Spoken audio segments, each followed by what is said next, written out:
Ignacio, itigil mo na 'to. May paraan pa para mabuhay tayo. Hindi yung papatay tayo ng walang kamalay-malay, lalo na ng mga bata. Hindi mo ako naiintindihan, Flora.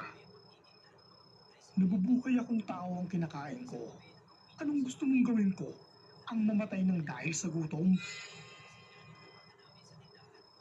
Ignacio, makinig ka. Nabuhay ako ng ilang taon kahit pinili kong kumain ng pagkain ng normal na tao kaysa kumain ng kagaya nila. Ikaw yun. Magkaiba tayo. Tama na ang pag-uusap na to. Walang patutunguhan ng pag-uusap na to kung yan lang din naman ang pagkaawayan nating dalawa.